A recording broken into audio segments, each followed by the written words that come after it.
السلام عليكم، ازي حضراتكم عاملين ايه؟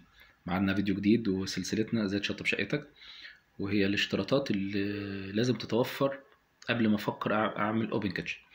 الاوبن كيتشن يا جماعه او الامريكان كيتشن ان انت ببساطه كده بتفتح حيطه المطبخ بتخليها على الريسبشن بره.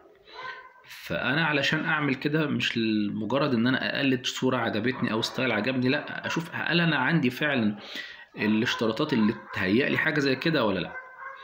فانا عندي اول حاجه في موضوع زي كده ان المساحه اللي عندي هتكفي ولا لا، لان انا هضحي بحيطه كامله. يعني انا هضحي بسعه تخزينيه سواء الابر كابينت او ممكن كمان تكون ابر ولور كابينت.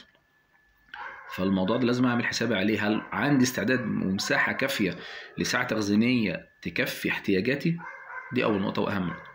عندنا بعد كده هنحط مكان البوتاجاز قدر الامكان يكون ابعد ما يكون للحيطه، لان طبعا احنا في بيوتنا ما شاء الله احنا لو حمرنا شويه بطاطس دخان هيملى البيت كله. فلازم يكون عندي البوتاجاز يكون بعيد اقرب ما يكون للمنور. الشفط يكون قدر الامكان باك تو باك، اجيب هود قوي قوه شفطه عاليه، براند محترم. بجانب الهود اجيب كمان شفاط اركبه كمان في السقف عشان زياده لقوه الشفط، بحيث ما اسمحش باي دخان ممكن يخرج او يعدي يدخل في الريسبشن عندي، ولا تبقى مشكله واذى جامد لكل اللي في البيت. كمان من ضمن الحاجات اللي اخد بالي منها انا بما اني هفتح، فاخلي الريسبشن والمطبخ كانهم حاجه واحده. فازاي اعمل حساب الكلام ده في التكييف وانا بحسب؟ يبقى مش مجرد انا بعمل حسبة التكييف على الريسبشن بس، لا ده كمان ده المشكلة ان المطبخ كمان مصدر حرارة. فانا كده هزود قدرة التكييف اللي عندي في الريسبشن عن قدرة التكييفات العادية.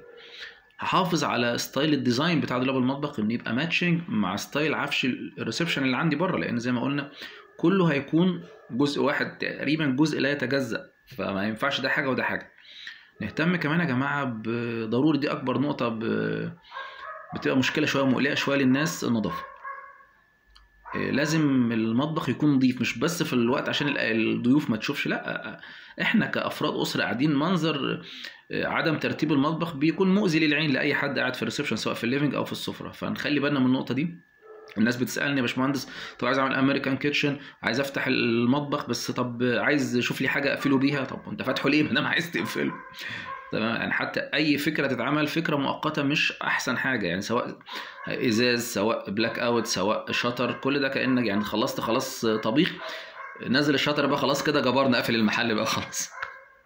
فنخلي بالنا يا جماعه من الشرطات دي، مهمه قبل ما نفكر وقبل ما نقص عشان ما نرجعش نندم بعد كده. ميعادنا ان شاء الله مع فيديو جديد وسلسلتنا ازاي تشطب شقتك. سلام عليكم.